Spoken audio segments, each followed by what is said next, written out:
Welcome back to the deep dive. So when you think about the absolute cutting edge of AI, especially in vision, you're probably thinking about these huge vision foundation models.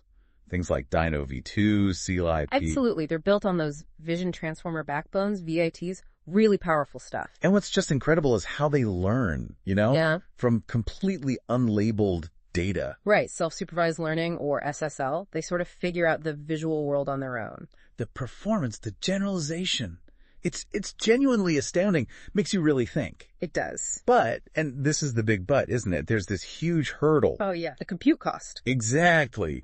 Training these things, or even just reproducing them, it's massively intensive. We're talking huge ViT models, sometimes billions of images, weeks on GPU clusters. Creates what people are calling a resource barrier, right? It's not exactly something a small lab or startup can just casually spin up. Not at all. And then there's the other side of the coin, robustness. Yes, that's critical.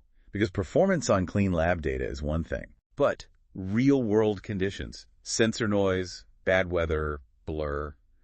For safety-critical stuff like medical scans or autonomous driving, you need robustness. Absolutely non-negotiable. And the tricky part is that kind of robustness often only shows up at really extreme scales. Which just adds even more cost to the whole equation. So that sets the stage perfectly. We've got this immense potential, but these equally immense challenges of cost and robustness. How do you crack that? It's tough, Net. Well, that's what we're digging into today. There's this really elegant new pre-training strategy called FastDINOv2. Right, I've been looking into this one. And it claims this sort of dual benefit, significantly faster training and stronger robustness.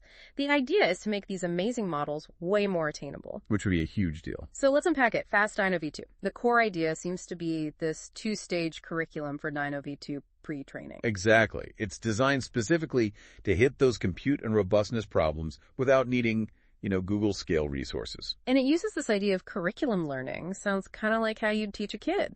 That's a great analogy, actually. You start simple and gradually increase the difficulty. You don't throw the hardest problems at the model right away. Okay, so walk us through stage one. What's the simple start here? Stage one is called low-frequency training, and it takes up the bulk of the training time, about 75% of the epochs. Low frequency, meaning? And they feed the model downsampled images. So instead of a standard 224 by 224 global crop, it sees 112 by 1 by 12. Local crops go from 96 by 96 down to 48 by 48. So literally lower resolution, like blurring the image slightly. In effect, yeah. Downsampling is computationally cheap, and it forces the model to focus on the low-frequency components, the broad shapes, the general layout, coarse features. Big picture stuff. Exactly. And the interesting thing is deep networks naturally tend to pick up on these low-frequency patterns first anyway. So this stage just helps the model learn those foundational features much faster, accelerates that initial convergence. Got it. So 75% of the time spent on this sort of blurry foundational learning, that speeds things up. What about the last 25%? That's where the magic for robustness happens. That's where it gets really interesting, yes. For the final 25% of epochs, they switch gears. Okay. The model transitions to full resolution images. So back to 224 by 224 and 96 by 96. Right. But, and this is key, they introduce a specific augmentation. Gaussian noise patching. Noise patching. You mean they deliberately mess up parts of the image? Precisely. They take random patches of the full-res image and just replace them with Gaussian noise. Huh. Why would you do that? Seems counterintuitive. It does, but it forces the model to become invariant to high-frequency noise. Yeah. It has to learn to see through that noise or ignore it to understand the underlying image. It's a direct way to boost robustness against that kind of corruption. Okay, so you're actively training it to handle noisy data. Exactly. And one more technical detail. When they make this switch from low-res stage 1 to high-res plus noise stage 2, they reset the Atom Optimizer's internal state. Why reset the optimizer? It helps stabilize the training. Think of it as giving the optimizer a fresh start for this new, harder task. It prevents instability from the sudden shift in data distribution and objective, ensures it adapts properly to the full-res, noisy data. Right, a clean slate for the final sprint. Okay, that covers the what and the how. Let's get into the why. Why does this specific combination, low-res first, then high-res with noise, work so well together? It feels like there's a deeper mechanism at play. There absolutely is. It boils down to this concept called frequency bias in deep learning. Frequency bias. Okay, so deep networks don't learn all parts of an image equally or at the same time. There's evidence they tend to fit low-frequency components faster. Which stage 1 leans into. Exactly. But here's the twist. By only showing the model low-frequency data for so long, you actually sort of bias it towards learning high-frequency features more effectively later on. It's like, once the easy stuff is learned, all the model's capacity focuses on the harder fine-grained details. So focusing on low frequency initially primes it for high frequency later. In a way, yes. It creates a kind of high-frequency bias. Now, think about image corruptions. Gaussian noise, speckle noise, those are typically high-frequency artifacts. Fog, on the other hand, is more low-frequency. Okay. So stage 1 potentially makes the model good at high-frequency details, but maybe more sensitive to high-frequency noise. Then comes stage 2 with the Gaussian noise patching. Which is high-frequency noise itself. Right. But by forcing the model to become invariant to it, you're essentially introducing a low-frequency bias. You're teaching it to rely less on those superfine details that get easily corrupted by noise. So it's a balancing act. Stage 1 emphasizes low frequencies leading to a high-frequency bias, and stage 2 introduces high-frequency noise to create a low-frequency bias to counteract it. Precisely. The goal is achieving what they call spectral balance. You don't want the model overly reliant on either low or high frequencies. You want it balanced, so it's robust across the board without losing accuracy on clean images. The noise patching counterbalances the effect of the initial low-res curriculum. That's actually really clever, playing the biases against each other. So let's talk results. What does this clever balancing act actually deliver for people wanting to use these models? Efficiency first. How much faster are we talking? The numbers are pretty compelling. They tested it with a Vision Transformer B16 backbone on ImageNet-1K, compared to standard DINOv2 pre-training.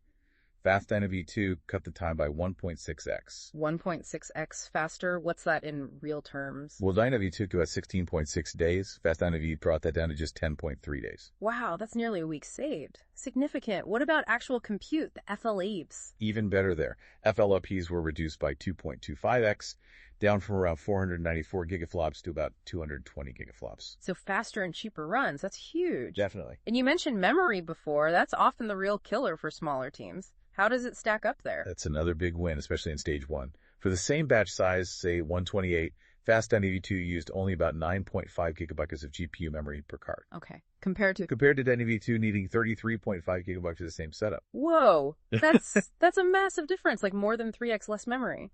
Yeah, it's a huge reduction. And it means you can potentially train these models on much more affordable GPUs, ones with less VRAM.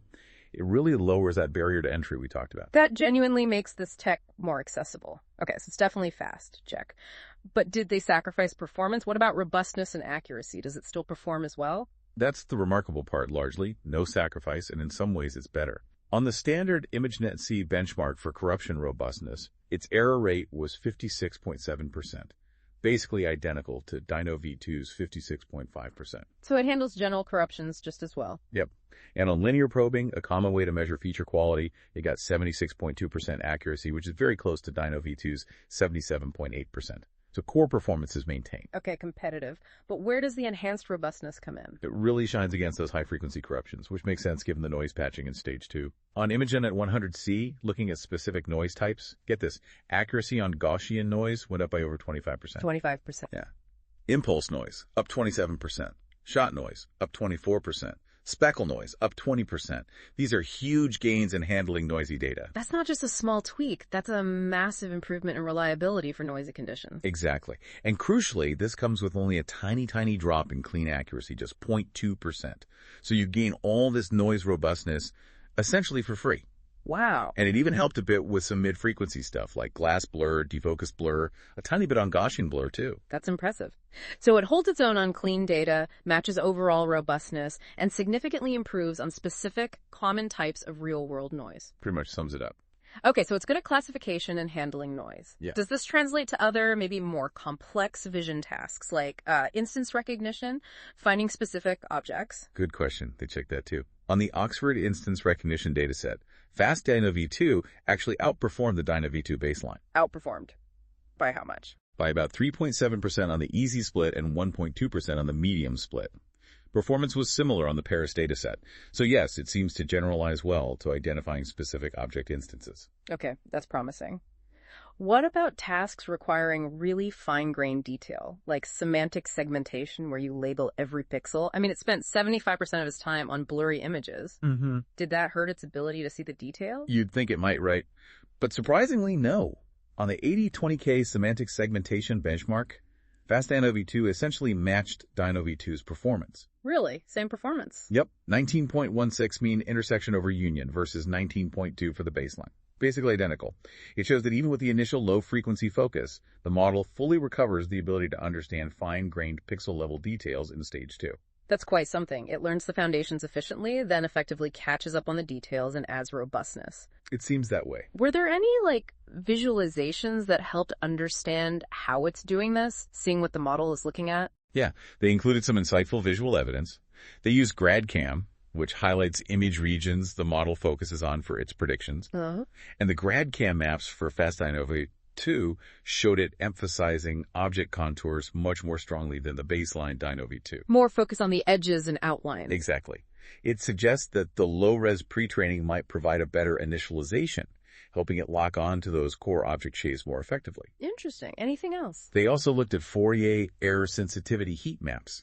These basically show error rates across different frequency bands. Okay. And compared to the baseline, FastDINOv2 showed lower error rates specifically in the high and medium frequency bands. Which lines up perfectly with the noise patching targeting those frequencies. Precisely. It visually confirms that the method is improving robustness in those specific spectral domains, just as intended. Okay, so wrapping this up then. The core message seems pretty clear. FastDINOv2 manages to deliver both, right?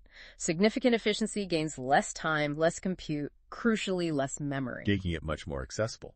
And enhanced robustness, especially against common noise, without really sacrificing core performance. It really challenges that idea that robustness has to come only from massive scale. Exactly. It shows you can actually design robustness into the training curriculum itself, rather than just hoping it emerges after throwing immense resources at the problem. It feels like a big step towards democratizing these powerful foundation models. I think so too. And it opens up interesting questions for the future, doesn't it? Like what? Well, right now, FastDINOv2 uses a fixed 75% to 25% split between the stages. But what if that transition point could be adaptive? You mean the model decides when it's ready to move from low res to high res? Maybe. Or perhaps based on certain training signals, loss dynamics. Could you dynamically find the optimal point to switch stages, or even blend them more gradually? That could lead to even more optimization. Potentially. Maybe combining this curriculum approach with other techniques like adversarial training. There's definitely room to explore making these models even faster, even more robust, even more efficient in the future. It's a really promising direction. A fascinating thought to end on. Building robustness in, not just scaling up. Thanks for digging into that with me. My pleasure. It's exciting stuff.